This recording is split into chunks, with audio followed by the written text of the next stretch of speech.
Kondisi terbatasnya lahan untuk bercocok tanam memerlukan metode bercocok tanam yang lebih efektif, efisien lahan, dan adaptif untuk dikembangkan di perkotaan. Vertical farming, atau juga sering disebut vertikultur, adalah teknik bercocok tanam di ruang atau lahan sempit dengan memanfaatkan bidang vertikal sebagai tempat bercocok tanam yang dilakukan secara bertingkat. Prinsip metode menanam yang diatur secara vertikal dengan memanfaatkan dinding bangunan atau menyusun rak pada tempat tersendiri dan menatanya secara vertikal. Vertical farming banyak diadaptasi oleh masyarakat yang berada di wilayah perkotaan. Vertical farming adalah bagaimana cara kita membudidayakan tanaman secara bertingkat. Jadi tidak harus terbatas dengan kondisi lahan yang luas, tetapi dengan kondisi lahan yang terbatas kita masih bisa memanfaatkan lahan kita untuk pertanian di perkotaan ya, karena memang salah satu kendala dari pertanian perkotaan adalah memang keterbatasan lahan. Tanaman sayuran biasanya menjadi primadona karena relatif mudah perawatannya, mudah pengolahannya, dan rentang waktu dari tanam hingga panen yang singkat. Berbeda dengan kegiatan menanam di lahan pada umumnya, metode vertical farming memiliki beberapa hal yang perlu diperhatikan agar dapat menghasilkan manfaat optimal. Dengan menggunakan teknologi prinsip yang ada, yaitu konvensional dan menerapkan teknologi modern, keduanya mempunyai tujuan manfaat yang sama. Khususnya vertical farming secara konvensional itu kita masih membutuhkan media tanam, kita masih membutuhkan pupuk. Nah ini yang membedakan antara yang konvensional dengan yang modern, karena memang dengan modern kan mereka lebih bisa diatur cukup dengan menggunakan media air dan nutrisi itu sudah cukup mendapatkan produksi tanaman. Untuk budidaya secara konvensional kita masih menggunakan kompos, kita menggunakan pupuk kandang sapi, kemudian ada tray, kemudian ada media tanam, kemudian ada cetok kecil. Nah, campuran dari kompos dan pupuk kandang sapi jadinya seperti ini. Setelah umur 2 minggu, kondisi tanaman semai seperti ini. Nah ini siap pindah untuk dipindah di pot. Untuk media tanam yang digunakan untuk sayuran daun dan sayuran buah sebetulnya sama, tidak beda jauh ya. Nah awal waktu tanam ini diberikan pupuk ya secara bentuk yang masih butiran. Tetapi untuk yang berikutnya supaya mempercepat dia untuk pertumbuhannya, dia diberikan dalam bentuk dicampur dengan air. Jadi satu pot ini atau satu tanaman ini diberikan NPK 16-16, 2 gram saja cukup dalam bentuk butiran. Seminggu berikutnya diberikan lagi tetapi dicampur dengan air sebanyak 200 ml. Begitu juga dengan yang tanaman cabai. Jadi ini komposisinya sama. Baiklah, untuk selanjutnya kita melakukan pemanenan. Untuk pemanen sayuran buah, kita mencoba ke tanaman yang cabai. Tanaman cabai ini kita bisa panen saat umur 2,5 bulan, itu panen pertama. Kemudian untuk okra juga dilakukan pada umur yang sama, 2,5 bulan.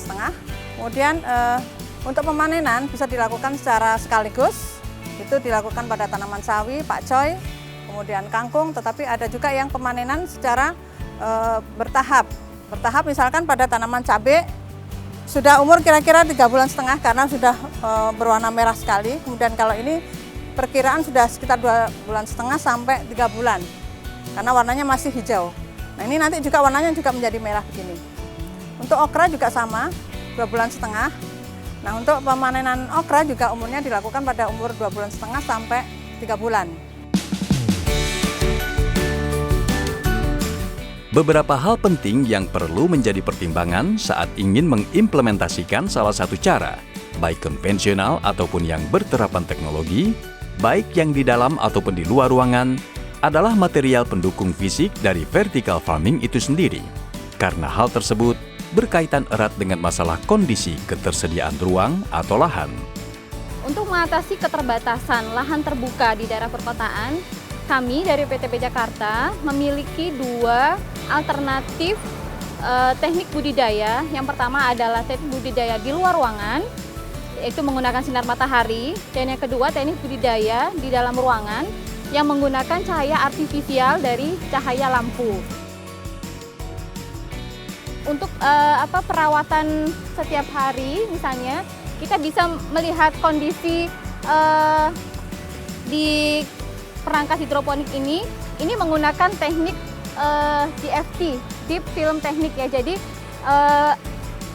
akar ini akan menggantung berada di cairan nutrisi dan terdapat sisa cairan nutrisi tidak habis. Jadi ini tidak habis, ada yang mengendap di sini cairan nutrisinya. Hal ini berjaga-jaga apabila listrik mati, maka masih ada sisa nutrisi yang berada pada talang.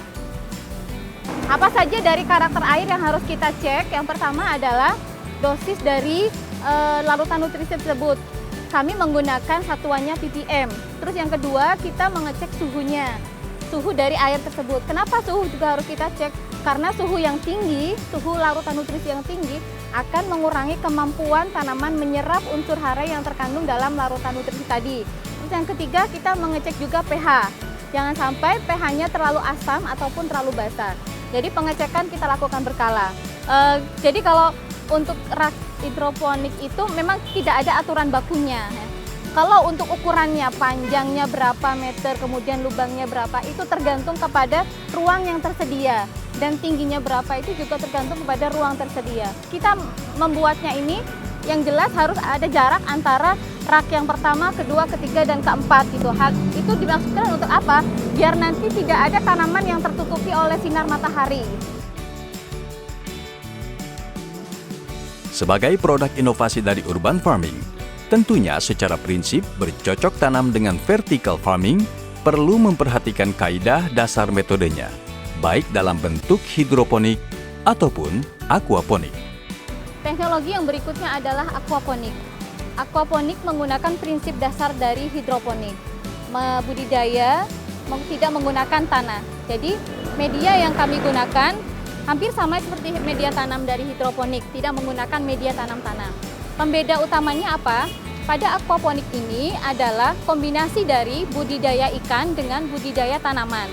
Jadi unsur hara tanaman diperoleh dari sisa-sisa pakan ikan dan sisa-sisa dan dari kotoran ikan. Nah, kotoran ikan dan sisa-sisa makanan ikan itu akan dikomposisi oleh bakteri. Di aquaponik tidak terdapat 3 komponen. Yang pertama adalah komponen ikan, kemudian yang kedua adalah bakteri, yang ketiga adalah tanaman. Bakteri ini berfungsi untuk mendekomposisi feses dan sisa-sisa pakan ikan menjadi unsur yang tersedia bagi tanaman. Dan satu lagi, di aquaponik terdapat filter yang digunakan untuk menyaring cairan yang berasal dari kolam ikan yang dialirkan ke atas, kemudian akan dialirkan lagi ke dalam kolam ikan. Itu terdapat filter sehingga air dari tanaman yang dialirkan ke kolam ikan sudah dalam keadaan bersih kembali.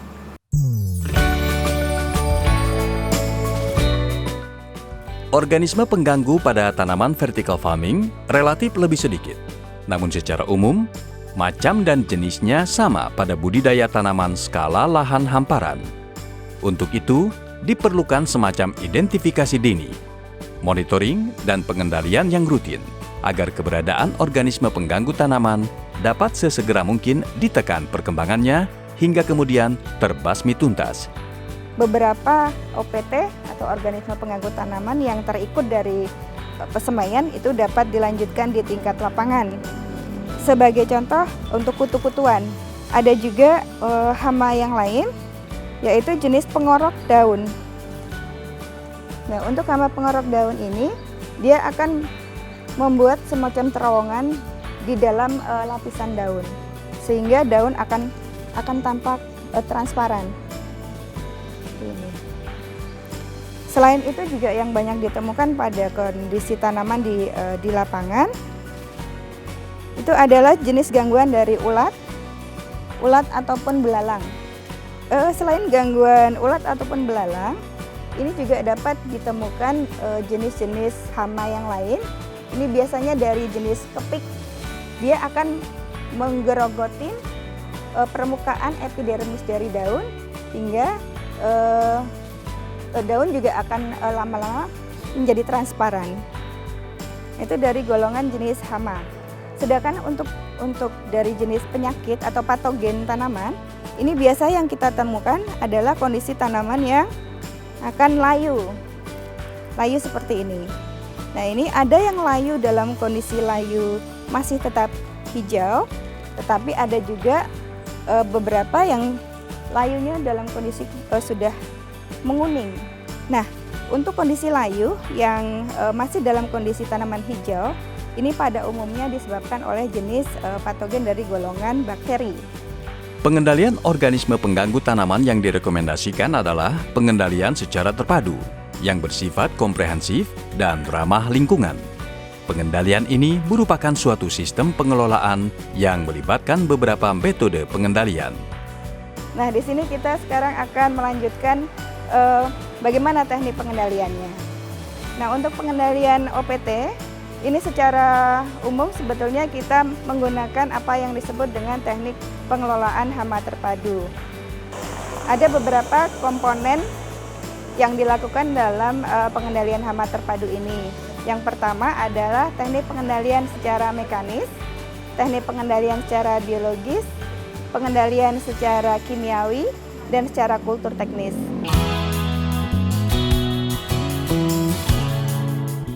Hidroponik ataupun aquaponik sebagai induk vertical farming merupakan sistem pertanian ramah lingkungan dan adaptif terhadap keterbatasan lahan dan dapat memberikan dampak positif bagi perbaikan ekonomi terukur sebagai strategi untuk produksi pangan yang berkelanjutan. Kalau buat sistem panen itu tergantung permintaan pasar.